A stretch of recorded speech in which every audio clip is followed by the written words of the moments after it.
नमस्कार, जनतंत्र टीवी देख रहे हैं आप। मैं हूं आपके साथ कोमल गंगवार। शुरुआत करेंगे हरियर छत्तीसगढ़ की। तो मुख्यमंत्री भूपेश बघेल ने विश्वकर्मा जयंती के अवसर पर मुख्यमंत्री निवास में भगवान विश्वकर्मा और यंत्र उपकरणों के विधि विधान के साथ पूजा अर्चना की। इस दौरान सीएम बघेल ने प्रदेश की सुख समृद्धि की कामना की। साथ ही उन्होंने प्रदेशवासियों को विश्वकर्मा जयंती की शुभकामनाएं भी दी हैं।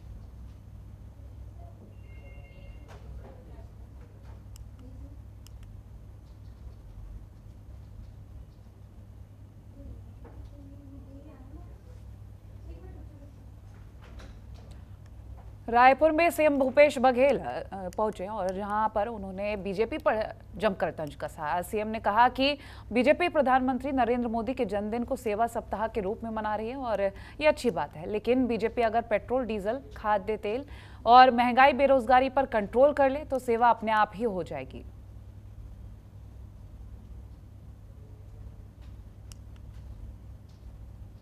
सेवा करे बहुत अच्छी बात है, लेकिन आप सही प्रश्न पूछ रहे हैं कि पेट्रोल, डीजल, रसोई गैस, खाद के तेल, ये सबको कम कर दे, सेवा अपने आप हो जाएगी। भाई उनके पास इफरात पैसा है, वो सभी बच्चों को, पूरे देश भर के बच्चों को बांटें, अच्छी बात है।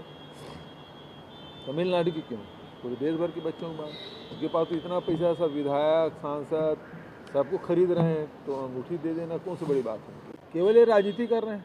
हमारे पैसा को दिलाने के लिए कभी ये लोग पहल नहीं किए। छत्तीसगढ़ में जब राजनीति कर रहे हैं, छत्तीसगढ़ के पैसा है, उसका हक है, यदि मिलेगा तो छत्तीसगढ़ की जनता के पास ही जाएगा ना। तो उसके लिए कभी पहल करते नहीं हैं। केवल राजनीति करना है, आलोचना करना है, तो उनका वो अपनी जिम्मेदारी वो समझे।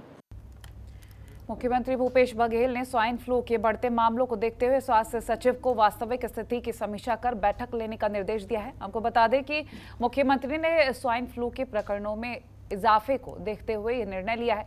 सीएम ने स्वास्थ्य सचिव को प्रदेश के सभी अस्पतालों में आवश्यक तैयारी रखने के निर्देश भी दिए हैं और साथ ही अन्य बीमारियों से बचाव और उसकी रोकथाम के लिए तैयारी रखने के लिए भी निर्देशित किया है।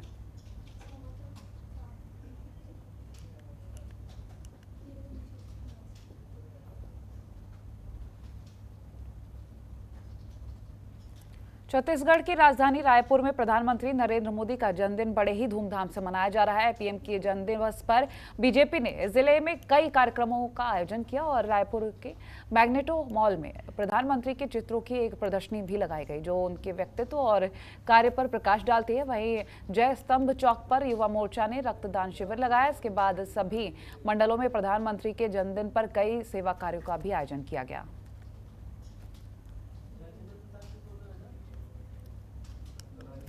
देश के मान, सम्मान, स्वाभिमान को बढ़ाने वाले इस देश के यशस्वी प्रधानमंत्री नरेंद्र मोदी जी के जन्मदिन पर, जिसको पूरा देश और भारतीय जनता पार्टी सेवा दिवस के रूप में मना रहे हैं, सेवा पखवाड़े के रूप में मना रहे हैं, मैं पूरे देशवासियों को, पूरे छत्तीसगढ़ वासियों को इस अवसर पर बधाई और शुभकामनाएं देते हैं।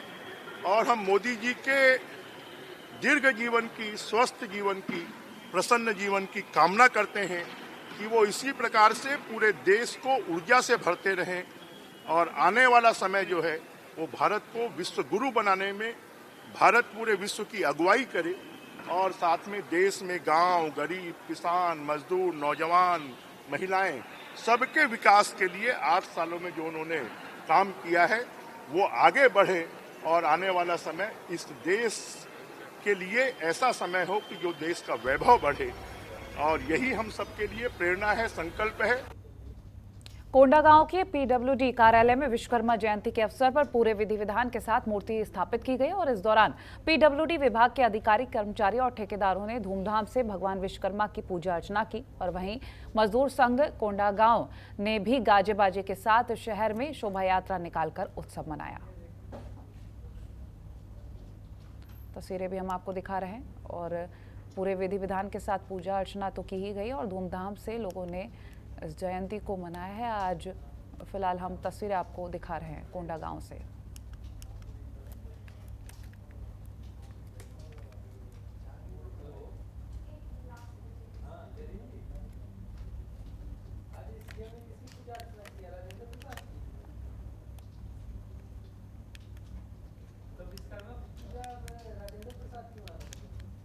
और खबरों में आगे बढ़ेंगे तो कोरबा में स्वच्छता के प्रति लोगों को जागरूक करने के उद्देश्य से निगम प्रशासन ने शहर में इंडियन स्वच्छता लीग का आयोजन किया। इसमें निगम के अधिकारियों के साथ साथ जनप्रतिनिधियों और युवाओं ने भी अपनी भागीदारी निभाई। बता दें कि आयोजन से पहले ऑनलाइन रजिस्ट्रेशन के लिए एक कैंपेन चलाया गया था, जिसमें रजिस्ट्रेशन कराकर युवा वर्ग ने इस कार्यक्रम में हिस्सा लिया।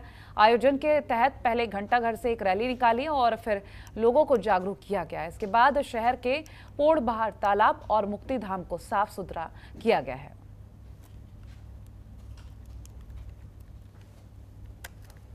तो स्वच्छता अभियान चलाया गया और लोगों को जागरूक भी किया गया है स्वच्छता के प्रति।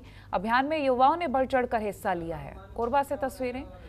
तालाब और मुक्ति धाम को साफ कर लोगों को संदेश दिया गया है, आसपास में सफाई रखें। ये फिलहाल तस्वीरें हम आपको दिखा रहे हैं।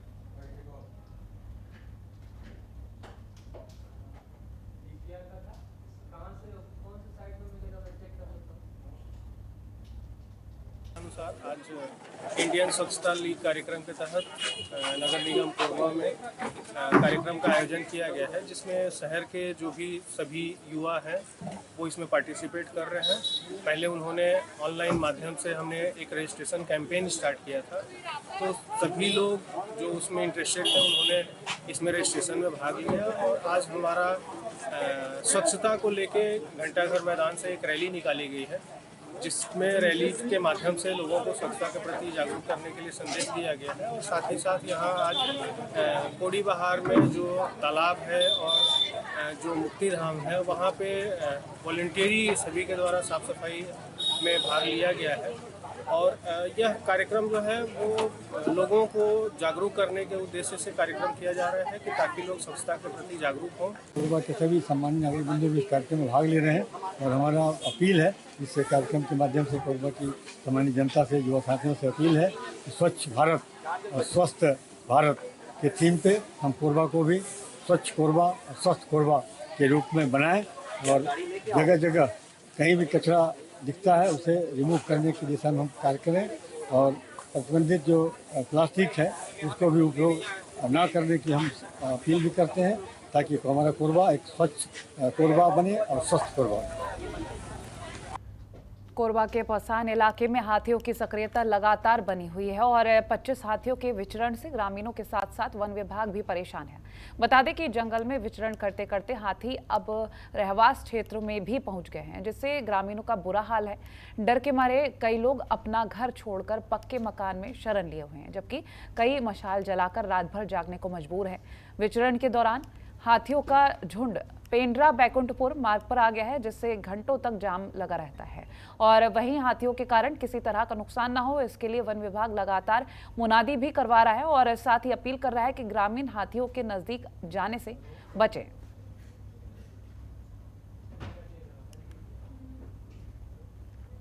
तो मशाल जलाकर रात भर जागने को मजबूर हैं लोग। यहाँ पर गांव के करीब हाथियों का बड़ा दल पहुंचा हुआ है। लोगों से ये अपील की गई है कि कोशिश करें कि हाथियों से दूर रहें। 25 हाथियों का दल है, तस्वीरें भी हम आपको दिखा रहे हैं। अब लोगों की दिक्कतें काफी बढ़ चुकी है।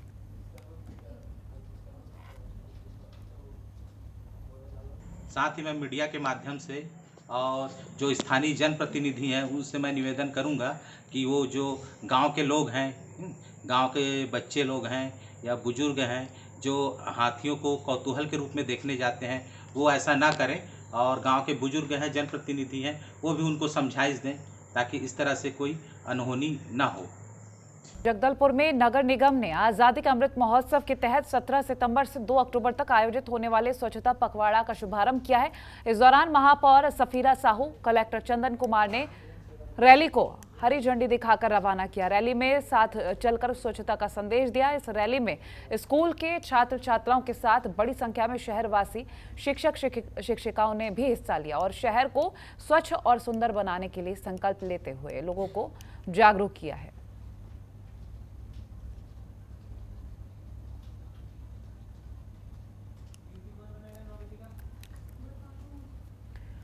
तो शहर भर में स्वच्छता को लेकर लोगों को जागरूक किया गया है। जगदलपुर से ये तस्वीर हम आपको दिखा रहे हैं। तमाम लोगों ने इसमें बढ़ चढ़कर हिस्सा लिया है और साथ ही शहर को स्वच्छ बनाने के प्रति सभी को जागरूक किया है। तो शहर भर में स्वच्छता पखवाड़ा का शुभारंभ हुआ है, जो आज से यानी कि 17 सितंबर से 2 अक्टूबर तक चलने वाला है।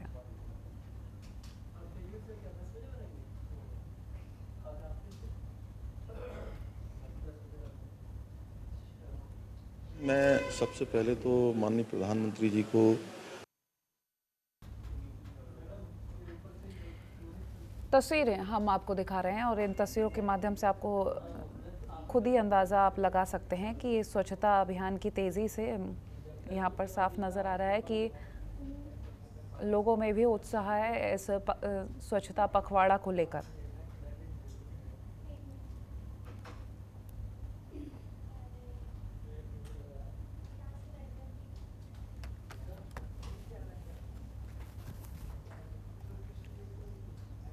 दंतेवाड़ा के गीदम विकास खंड में ब्लॉक स्तरीय समीक्षा बैठक संपन्न हुई है, जहां बैठक में निर्माण कार्यों पर समीक्षा की गई और इस दौरान कलेक्टर विनीत नंदनवार ने लंबित कार्यों को समय सीमा के भीतर पूरा करने के निर्देश दिए। साथ ही कलेक्टर ने लंबित जीर्णोद्धार कार्यों पर भी नाराजगी जाहिर की और गोधन न्याय योजना के तहत गौठान को मल्टी एक्टिविटी के रूप में विकसित कर लोगों को रोजगार मूलक गतिविधियों से जोड़ने के लिए निर्देश दिए हैं।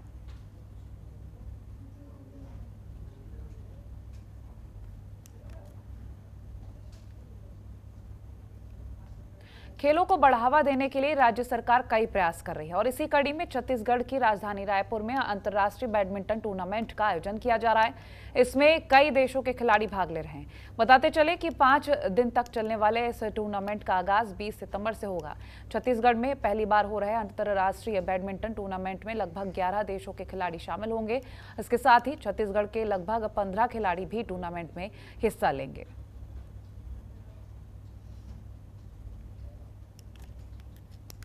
छत्तीसगढ़ में पहली बार ये अंतर्राष्ट्रीय बैडमिंटन प्रतियोगिता का आयोजन किया जा रहा है और ये इसमें हमको मुख्य रूप से जो इसके लिए प्रोत्साहित किया है, ये हमारे माननीय मुख्यमंत्री जी ने ही प्रोत्साहित किया था। जब एक बार हम उनसे मिलने गए थे तो उन्होंने इस आयोजन के लिए स्वीकृति दिया था और स्टेट गवर्नमेंट के सहयोग से ही हम ये टूर्नामेंट करा पा रहे हैं और ये पहली बार हो रहा है कि छत्तीसगढ़ में अंतर्राष्ट्रीय बैडमिंटन प्रतियोगिता का आयोजन किया जाता है।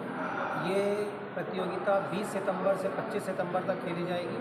20 और 21 तारीख को इसके क्वालिफाइंग राउंड होंगे और मुख्य चक्र के मुकाबले 22 तारीख से 25 तारीख तक होंगे और इंडिया के अलावा इसमें 11 अन्य देशों के खिलाड़ी भाग ले रहे हैं। छत्तीसगढ़ के लगभग 15 से 20 खिलाड़ी हैं भाग ले रहे हैं।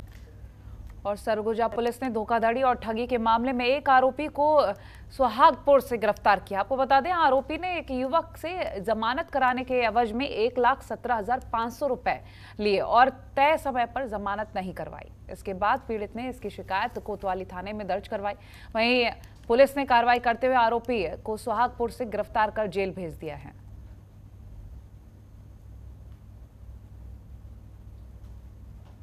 कुछ दिन पूर्व कोतवाली थाना अंतर्गत एक रिपोर्ट दर्ज कराई गई थी, जिसमें कि प्रार्थी इरफान खान के द्वारा यह रिपोर्ट दर्ज कराई गई थी कि उसका जो भाई है वो जो अभी वर्तमान में जेल में निरुद्ध है, तो ये रैन बसेरा में वो आकर रुका हुआ था अपने भाई को छुड़ाने के मकसद से। वहाँ पर एक अन्य युवक जयप्रकाश मिश्रा वह भी रुका था और उनके दोनों के बीच बातचीत हुई। बातचीत में उसके द्वारा यह कहा गया कि मैं तुम्हारे भाई को जमानत करवा दूंगा और इस आधार पर उससे 1,17,500 रुपये की राशि उसने वसूली और बाद में उसे इस बात का एहसास हुआ कि यह एक वो ठगी का शिकार हुआ है, जिसके आधार पर कोतवाली थाना अंतर्गत आईपीसी की धारा 420 के तहत अपराध पंजीबद्ध किया गया था और उक्त आरोपी की पता तलाश की जा रही थी।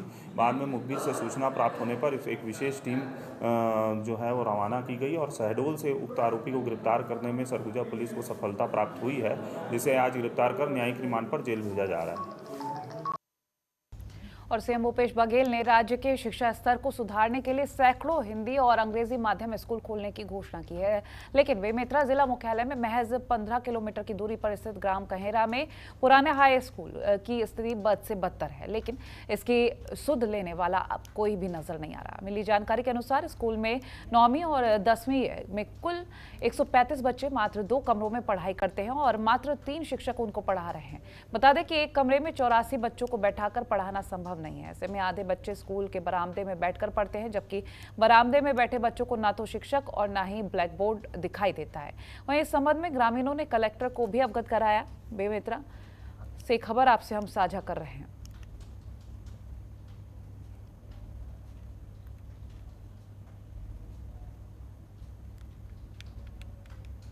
ये आधे लोग बरामदे में बैठते हैं और उन लोगों को समझ नहीं आता और दिखते भी नहीं ब्लैक बोर्ड सीधे। यहाँ से बहुत परेशानी होती पढ़ाई में। लगभग हम लोग 70 लोग बैठ जाते हैं। सर मैं बिल्डिंग हैंड ओवर ली हूँ जुलाई में। उसके बाद मैं मीटिंग ली प्रबंधन समिति का ग्राम पंचायत का। उसमें निर्णय लिया गया कि हम मंत्री महोदय के द्वारा उद्घाटन करवाएंगे। उसके बाद प्रवेश लिया जाएगा। उसके बाद मैं अपने अधिकारी डीओ साहब से बात भी की हूँ। उसके बाद लिखित में कोई कार्रवाई नहीं हुई है। मौखिक वहाँ लगाओ बोला गया था, लेकिन पंचायत के द्वारा मेरे को किसी भी प्रकार का पॉजिटिव जवाब नहीं आया वर्तमान में तत्काल लगाने के लिए, जिसके कारण मैं अभी नहीं लगा रही हूँ। और कवर्धा के ग्राम मंझोली से कुम्ही जर्जर सड़क की मांग को लेकर सैकड़ों ग्रामीणों ने विरोध प्रदर्शन किया। ग्रामीणों के साथ साथ कांग्रेस के कार्यकर्ताओं ने भी भैंस के आगे बीन बजाते हुए अनोखा प्रदर्शन किया है। आपको बता दें कि सड़क की जर्जर हालत से गांव के स्कूली बच्चों को आवागमन करने में काफी ज्यादा परेशानियों का सामना करना पड़ता है। वहीं ग्रामीण भी कई बार दुर्घटना का शिकार हो जाते हैं। ग्रामीणों का आरोप है कि प्रशासन के ध्यान न देने के कारण ये विरोध प्रदर्शन करना पड़ रहा है। मुख्य मार्ग से जो मंझोली होकर कुम्ही जाने वाली सड़क है वो पिछले 2 सालों से इतनी जर्जर अवस्था में है कि हम लोग उसके सुधार के लिए कई बार शासन से गुहार लगा चुके हैं, परंतु आज पर्यंत तक इस रोड का सुधार नहीं किया गया। आज बरसात का समय है, यहाँ से रोज़ाना 200-300 बच्चे कुम्ही हाई स्कूल आते जाते हैं। रोज़ ग्रामीण इसी कीचड़ पर चलने को मजबूर है, परंतु शासन प्रशासन के कानों में जू तक नहीं चल रही है। आज हमने ग्रामीणों के साथ मिलकर इस रोड की मरम्मत की मांग को लेकर एक विरोध प्रदर्शन किया है। हमने भैंस को गड्ढे पे रखकर बीन बजाकर शासन प्रशासन को जगाने का काम किया है। हमारे यहाँ जो सड़क है वो सड़क में पूरा गड्ढा हो गया है, इसलिए हम सब ग्रामवासी यहाँ पर चक्का जाम किए हैं, क्योंकि यहाँ जो बच्चे लोग पढ़ने के लिए जाते हैं वो नहीं जा रहे हैं स्कूल।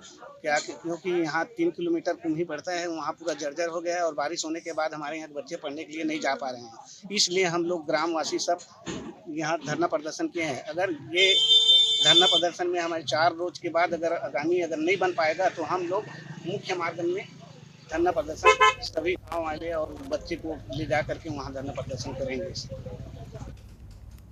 और छत्तीसगढ़ के कोरिया में जादू टोना के शक के चलते पड़ोसी ने महिला की जघन्य दी है। घटना की सूचना मिलते ही पुलिस ने घेराबंदी करते हुए आरोपी को गिरफ्तार किया है। वहीं पूछताछ के दौरान आरोपी ने बताया कि मृतका कभी कभी गाली गलौज करती थी और मेरी पत्नी की तबीयत हमेशा खराब रहती थी, तो मुझे शंका है कि महिला ने जादू टोना किया होगा।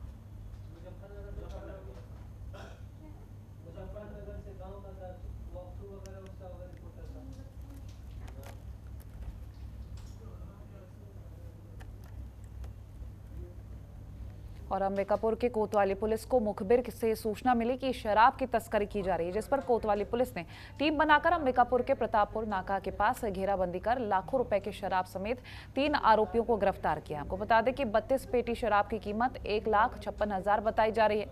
पुलिस ने आबकारी एक्ट के तहत कार्रवाई करते हुए तीनों आरोपियों को जेल भेज दिया है।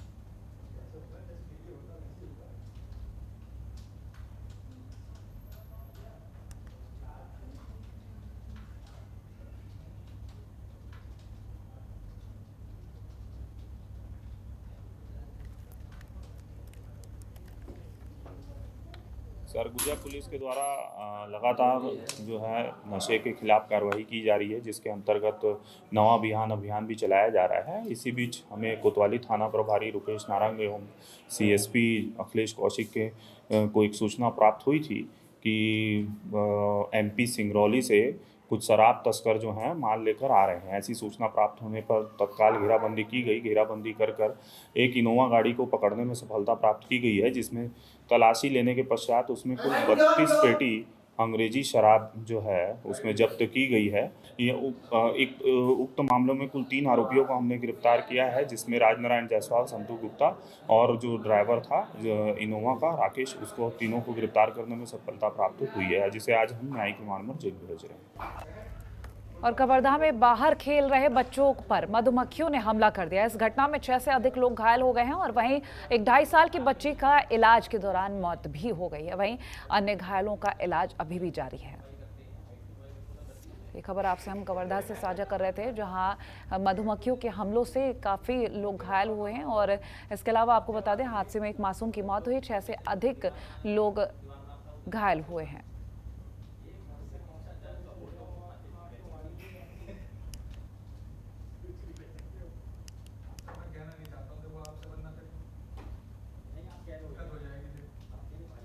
वहीं कवर्धा में भीम रेजिमेंट छत्तीसगढ़ ने 5 सूत्री मांगों को लेकर क्षेत्रीय विधायक ममता चंद्रकार का पुतला दहन किया है। इस दौरान भीम रेजिमेंट के कार्यकर्ताओं ने विधायक ममता चंद्रकार का इनके खिलाफ मुर्दाबाद के नारे लगाए हैं। वहीं भीम रेजिमेंट के जिलाध्यक्ष कमलेश लहरे ने विधायक पर शराब बंद नहीं करने के आरोप भी लगाए हैं।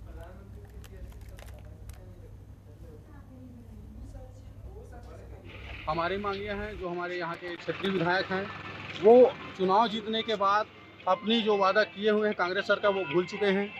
जैसे कि पुलिस वालों के 16 सूत्री मांग है, उनको भूल गई, और लोगों को दारू की इतनी लत लगा दी गई है और गांव-गांव में जा दारू बिचवा रही है लोगों को। और लोगों जो बेरोजगारी भत्ता की बात थी, उसको ना सिर्फ नाम का बेरोजगारी भत्ता, अभी तक हमारे युवाओं को कोई बेरोजगारी भत्ता नहीं दिया जाता। और शासन प्रशासन अपने जो मांगे हैं, जो आपने घोषणा पत्र में लिखी थी, उन मांगों को जल्द पूरा करो। पर करेंगी नहीं तो हम भीम रेजिमेंट उग्र आंदोलन करने के लिए तत्पर रहेगा। और फिलहाल हरियाणा और छत्तीसगढ़ में इतना ही। देखते रहिए जनतंत्र टीवी। नमस्कार।